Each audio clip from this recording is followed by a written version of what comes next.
A ring from him, Serena laughed loud enough for the whole rooftop to hear. No, that would be a nightmare. Her friends cackled like she just won an award. I smiled, finished my drink, and left. No scene, no fight, just a quiet exit that would change everything.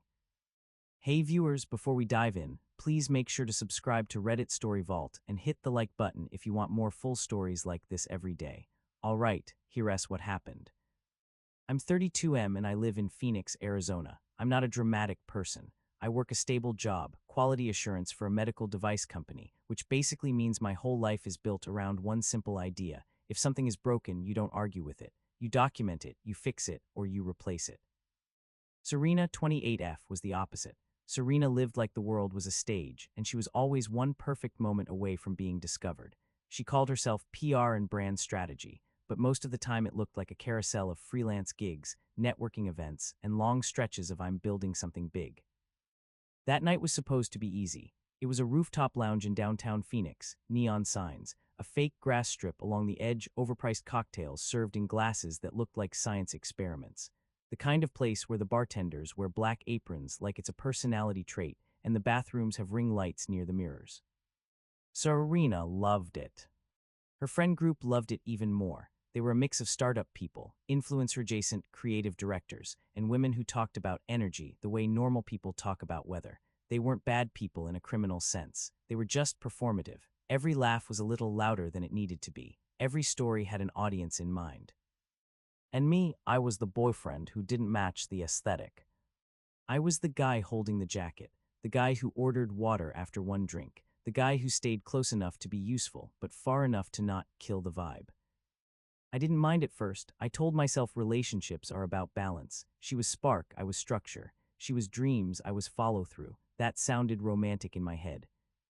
But that night, standing by a high-top table, while Serena's friends took selfies like they were fighting for oxygen, I felt something I hadn't felt in a while. I felt replaceable.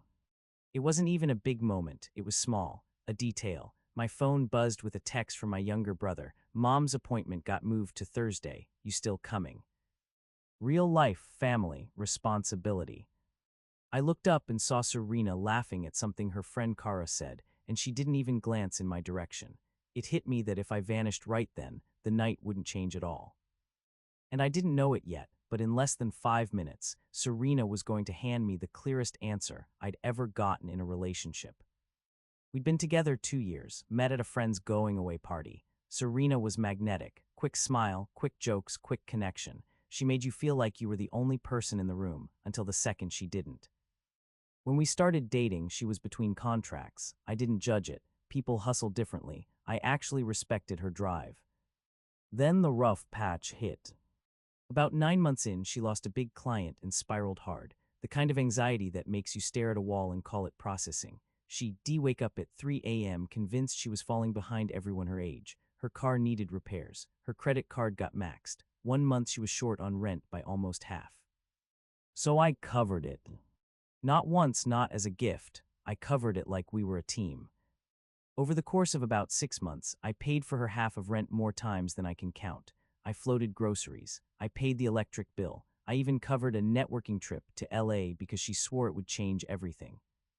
At one point, I looked at my bank statements and did the math, not to shame her, just to understand what was happening. It was roughly $8,700 in support, real money, months of saving. And every time she said, "I'll pay you back when I land the next thing," I said, "Don't worry about it." Because I thought we were building something long-term. But here's the part I ignored. As soon as she started feeling confident again, she started treating my stability like it was embarrassing. Little comments slipped out. "You're so consistent, it's cute. You're like built for routine. You'd be such a great husband, like in a safe way." Safe started sounding like a box. And I kept swallowing it because I thought love meant patience. That rooftop night, it was the first time I realized patience can turn into permission. It happened around 11:20 p.m., right after a round of shots I didn't take. Serena and her friends were clustered in a tight circle, the kind where people stand shoulder to shoulder to show they're important. I was half a step outside it, which tells you everything. Kara leaned in with a grin. "Okay, Serena," she said, loud enough for a few nearby people to hear. 2 years, when is Miles finally putting a ring on it? Her friend Danny chimed in immediately. Right, like, what are you waiting for? Don't you want to be wifed up? A couple people looked over. Rooftop lounges are basically human eavesdropping machines. I expected Serena to say something normal, something soft, something like, we're happy, or not yet, or even we'll see. Even if she didn't want marriage, there were 100 ways to answer without disrespecting me. Serena didn't choose any of them. She laughed, not a nervous laugh, not an awkward laugh. A confident laugh. Then she said it clear as a bell, like she'd practiced it for a punchline. A ring from him, no, that would be a nightmare. Her eyes flicked toward me like I was a prop. And the circle exploded. Kara slapped the table. Danny squealed like Serena had just given the quote of the night. I watched a man next to us lift his eyebrows and look away like he'd witnessed something private. Serena kept going because she liked the attention. He's safe, she said, swirling her drink. He's stable, but forever. No, I like my life too much. I would feel trapped in this boring little plan. Then she added, smiling sweetly like she was doing me a favor. He'd build me a nice little cage with good insurance. That one hit harder than the first. Because it wasn't just rejection, it was contempt dressed up as humor. And I felt something click in my body, like a door quietly closing. No anger, not yet. Just clarity. This wasn't a misunderstanding. This was her honest opinion when she felt supported by her audience. I looked at Serena. She noticed my face and her smile tightened for half a second. Then she tried to patch it with the oldest trick in the book, make you the problem for reacting. Oh my God, Miles, she laughed. Don't be weird, it's a joke, relax. That's when I knew it wasn't just what she said, it was what she expected me to tolerate. So I did something Serena never expected. I didn't argue. I didn't plead. I didn't say, how could you? I drained the rest of my drink, set cash on the table, 2 20s, because I didn't want anyone saying I stormed out without paying, and I walked away. Serena called after me, laughing like she could still control the moment. Babe, come on, don't be sensitive. I didn't turn around. The elevator ride down from the rooftop was only 30 seconds, but it felt like a detox. The music faded, the neon disappeared, the air got real. Outside, the heat hit me, Arizona still warm even at midnight. I took one breath and kept walking. And as I walked, I realized something strange. I wasn't heartbroken. I was relieved. Because I finally had permission to stop trying. Her first call came at 12:04 a.m. I let it ring twice before answering because I wanted to hear how she'd frame it. Serena didn't start with concern. She started with accusation. Where the hell are you? I left, I said. You seriously walked out, she snapped. Do you know how embarrassing that was? Everyone saw. Everyone saw her, not me. I kept my voice calm. You embarrassed yourself. She scoffed. Oh my God, are you really going to do this? It was a joke. I paused just long enough for the words to land, then said, I heard you. I'm respecting it. Silence. Then confused anger. What does that even mean?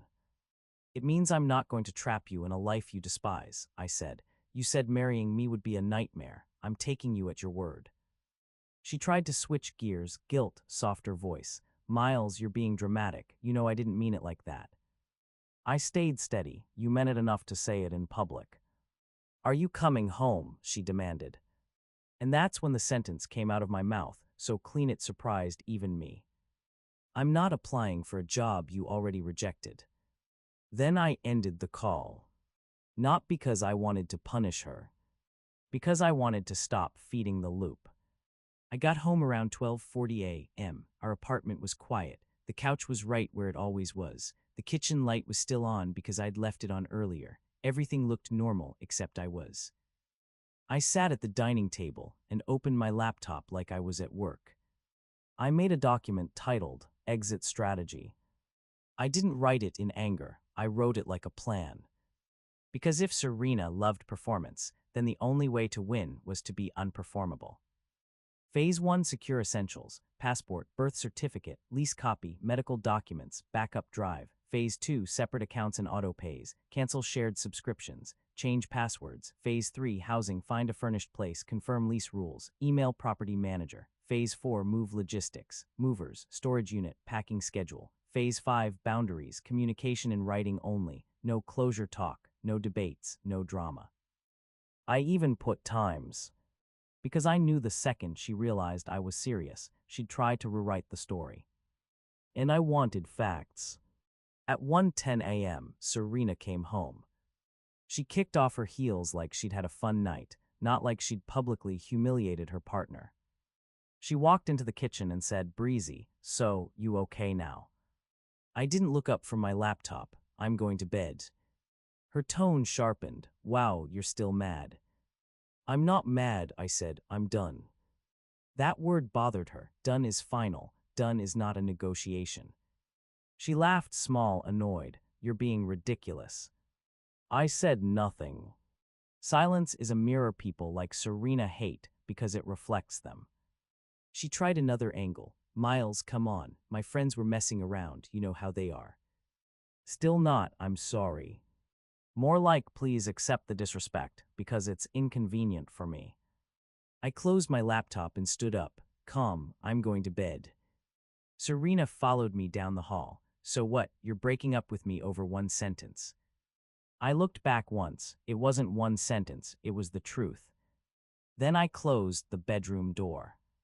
I didn't sleep much, not because I was devastated, because my brain was running logistics. I kept thinking about how many times I'd stayed quiet to keep the peace, how many times I'd funded her next big thing, how many times I'd been the supportive boyfriend while she treated me like a placeholder. At 7:30 a.m., I got up quietly and started moving essentials. Documents into a backpack, laptop into my car, anything small and valuable that could accidentally disappear if things got messy. By 8:15 a.m., I'd booked a furnished short-term rental in Tempe, 1 month, $2,140 up front. Not cheap, but it was fully furnished, included utilities, and most importantly, it was mine. At 8:40 a.m., I called a storage place and reserved a 10x10 unit, climate-controlled, $86 a month. At 9:05 a.m., I booked movers for Thursday at 1:00 p.m. 2 movers, 2 hours, $740 total including fees. Then I emailed the property manager. Professional, simple, no emotion. "Hi, this is Miles Reynolds in Unit 3C. I'm requesting information on early termination and move-out procedures. Please confirm fees and timeline. Thank you." When Serena woke up around 10:30 a.m., she found me taping boxes. "What are you doing?" she asked, voice sharp with suspicion. "Packing," I said. "For what?" I didn't lie, for meat. Serena stared like she couldn't compute. "You're actually leaving." I kept taping, yes. She tried to laugh it off, like reality was optional. "Okay, wow, so you're doing this little silent treatment drama thing." I looked at her calmly. "This isn't drama, this is logistics." That hit her in a weird place, because she knew I meant it. She stepped closer. "Miles, you can't just leave, we live together." "My name is on the lease," I said, "not yours." She blinked. "What?" "It's my lease," I repeated evenly. "You moved in later, we never added you." Serena's face shifted. The performance dropped for a second and fear peeked through. Then she snapped back into control mode. "So you're going to kick me out? That's cruel." "I'm not doing anything to you," I said. "I'm leaving. You said you'd rather die than marry me. I'm making sure you never have to worry about that." Her eyes flared. "I didn't say that." "You said marrying me would be a nightmare," I replied, "in public." She opened her mouth, then closed it, because she couldn't argue the facts. And that's where the next 72 hours turned into something I can only describe as mechanical motion. Wednesday was all quiet packing and silent boundaries. I packed only what was mine. I didn't touch her things. I didn't break anything. I didn't write some dramatic note. I took photos of what I left, her belongings exactly where they were, because I've learned in life that people who rewrite stories also rewrite reality. Serena tried every tone. First anger, "You're humiliating me." Then guilt, "We can talk like adults." Then panic, "Where are you going?" Then rage, "You're a coward." And I didn't take the bait. I responded to exactly one thing: logistics. If she asked about a bill, I answered. If she tried to argue about feelings, I stayed silent. Because arguing with Serena was like arguing with a fog. It didn't go anywhere. It just made you tired. Wednesday night, she stood in the doorway while I folded clothes. "So you're really going to end this over a joke?" she asked. I didn't look up. "It wasn't a joke to you." "It was," she insisted. "I was trying to be funny." I finally met her eyes. "You were trying to be impressive." That was the first time she looked genuinely stung. Because she knew it was true. And here's the mid-story hook, the part that made me realize she didn't just want me back, she wanted control back. Thursday morning, I left early for work. When I got to the parking lot, my phone had 17 missed calls. From Serena, from Danny, from Kara, from an unknown number. I didn't panic, I just felt that calm clarity again. At 12:22 p.m., I got a text from Serena. "We need to talk. I'm bringing people over so you don't do anything crazy." I read it twice. People. So she wasn't coming to apologize. She was coming to manage the narrative with an audience. I didn't respond. At 12:55 p.m., as scheduled, my movers arrived at the building. I met them downstairs. Calm, polite, signed the paperwork, $740 on my card, done. At 1:10 p.m., we were loading furniture. At 1:18 p.m., Serena walked in with her friends Kara and Danny like they were entering a courtroom. And the look on her face when she saw the movers was almost funny. Not comedic funny. Consequences funny. "What is this?" she demanded, voice jumping an octave. I didn't stop what I was doing. I nodded toward the couch being carried out, me leaving. Kara stepped forward like she was the spokesperson. "Serena is really hurt. This is extreme." I looked at Kara calmly. "I'm not discussing my relationship with you." Danny tried the softer angle. "Miles, she didn't mean it. She was just trying to keep it light." I turned slightly. "Light for who?" Serena snapped. "Stop. Don't do that. Don't act like I'm the villain because I made a joke." I didn't raise my voice. "You called marrying me a nightmare." She waved her hands like the sentence could evaporate. "I didn't mean it literally." "You said it publicly," I replied. "Then you called my life a cage." Serena's face flushed. "Because you're so safe, you never do anything. It's like being with an HR department." One of the movers coughed awkwardly. I could tell he wanted to disappear. I nodded once. "Okay." Serena blinked. "Okay." "Yes," I said. "If that's how you feel, you should be relieved. You're free." That line landed like a brick. Because she didn't want freedom. She wanted leverage. Serena's voice dropped into panic. "Where am I supposed to go?" I answered like an adult. "You have options, but I'm not one of them." Kara snapped. "That's cold." I looked at her. "It's not cold, it's final."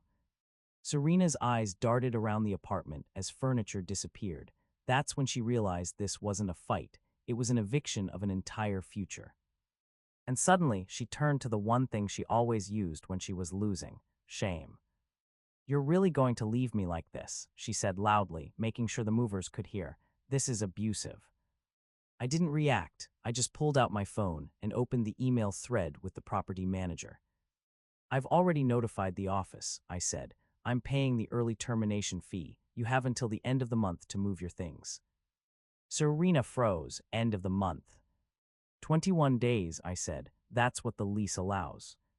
She stammered. "You can't do that without me." I met her eyes. "I can, it's my lease." That was the moment her friends stopped smiling. Because they realized Serena had been playing house on my paperwork. And when the movers carried out the last major item, my TV stand, Serena finally said the quiet part out loud. "Okay," she whispered, voice cracking. "Okay, I get it. Please just talk to me." And that's when I said the one sentence I'd been holding back. "There's nothing to talk about. You already told me what you think of me." I left at 2:06 p.m. with my keys still in my pocket because I'd paid for the lock change through the property office, not as revenge, just as a boundary. That night, Serena's message escalation hit full speed. Anger texts, "You're ruining my life. You're punishing me because your ego is fragile. You're embarrassing me to my friends." Then guilt, "I didn't mean it. You know I love you. Please don't throw this away." Then panic, "I'm scared. I can't sleep. I can't afford this place alone." Then rage, mask fully off, "You were always boring. No wonder your ex left you. You'll die alone in your little routine." I didn't respond. Not because I was trying to be cold. Because I was done playing in a conversation designed to make me lose. Then the flying monkeys showed up. Kara texted, "You're being immature." Danny texted, "She's crying nonstop, you're cruel." An unknown number called at 9:41 p.m. I answered because I wanted it documented in my head. It was Serena's mom. "Miles," she said, voice thick with accusation, "Serena told me you abandoned her over a joke, that you're acting unstable." I didn't get defensive, I kept it calm. "Ma'am," I said, "Serena said publicly that marrying me would be a nightmare." I left. Silence. Then her mom said, quieter, "She said that." Yes. Another beat, then, oh. There it was again, the oh of reality. Her mom tried one last angle, "You could forgive her." I answered honestly, "I forgave her 100 times, I'm done being disrespected." Then I hung up. The next day, my friend Omar called. Omar's the kind of friend who tells you the truth even when it makes you uncomfortable. He said, "Dude, I heard what happened." I repeated the quote exactly. Omar exhaled, "That's not a joke. That's how she thinks when she's with her people." I said, "Yeah." He paused, "You okay?" And that's when I realized I was. I wasn't destroyed, I was awake. "I'm okay," I said. "I just should have left earlier." That weekend, I moved into my furnished place in Tempe. No photos on the walls, generic couch, cheap dishes, but it was quiet, and the quiet wasn't lonely. It was Qley. For the first time in months, I woke up without bracing for a mood. I built a new routine fast. Gym at 6:30 a.m. work, dinner, call my brother, read, sleep. And something surprising happened. The vacuum didn't fill with sadness, it filled with air. I started saving again, not huge amounts, $300 here, $500 there, but it was mine. I wasn't constantly patching someone else's chaos. At work, I took on a project I'd been avoiding because my home life was noisy. I led an audit that caught a supplier issue before it became a bigger problem. My manager called me into his office 6 weeks later. He said, "We're moving you into a lead role, salary bump." The raise was $14,500 a year. I walked out of that office and sat in my car for a minute just breathing, because the timing felt like the universe rewarding me for finally choosing myself. About 2 months later, I joined a weekend hiking group, not for dating, just to be around normal people who didn't treat life like a performance.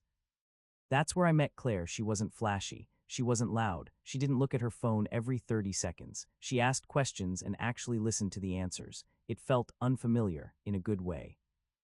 I didn't rush into anything. I was still rebuilding, but being around someone who respected me without needing an audience, that was new. That was healing. Meanwhile, Serena's life did what unstable things do when you remove the support beam. I didn't stalk her. I didn't need to. News travels.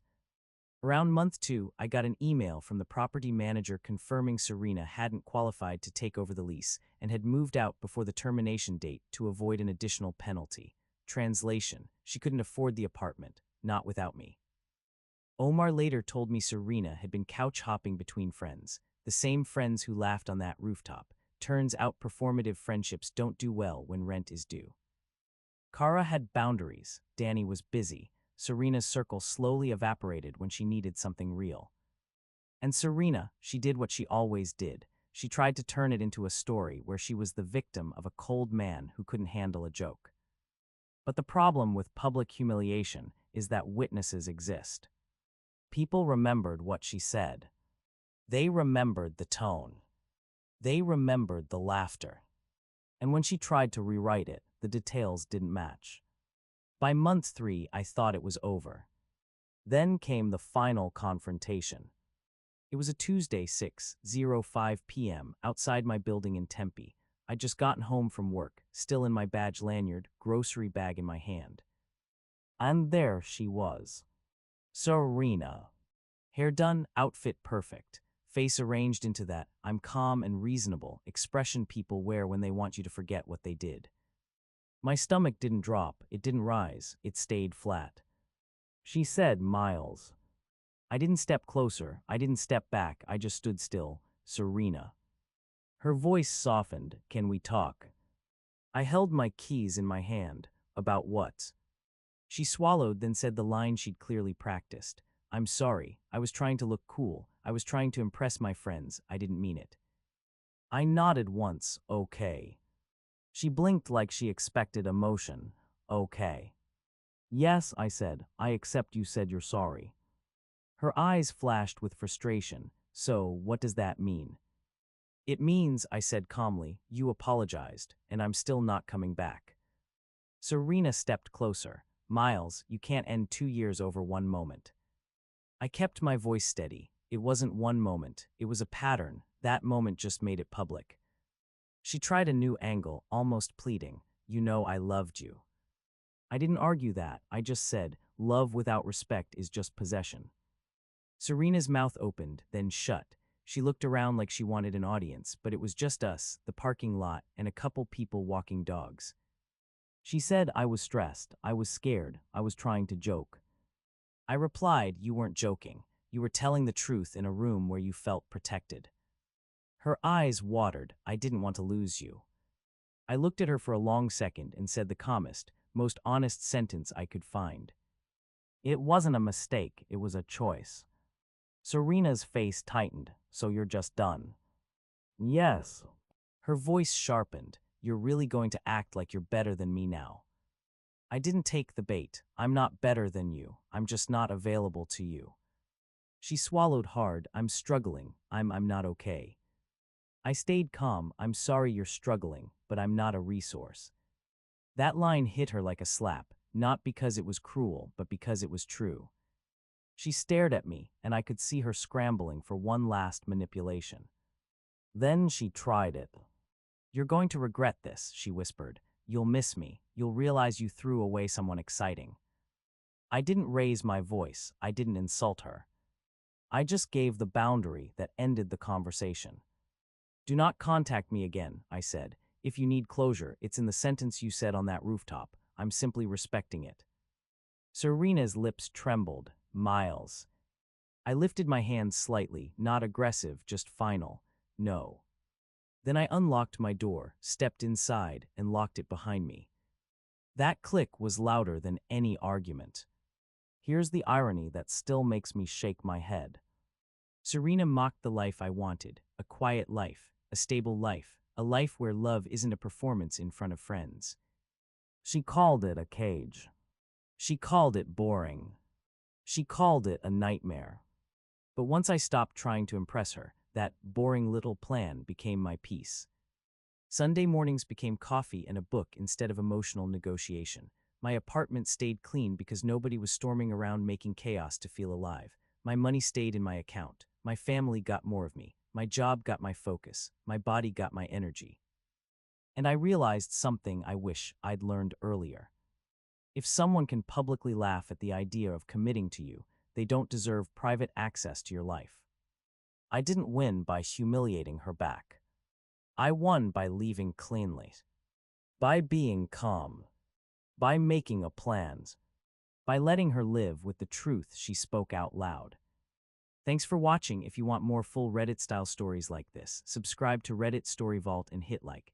And I've got 2 questions for you. If your partner said something like that in public, would you confront them right there, or would you do the quiet exit? And do you think a joke is still a joke when it's built on disrespect?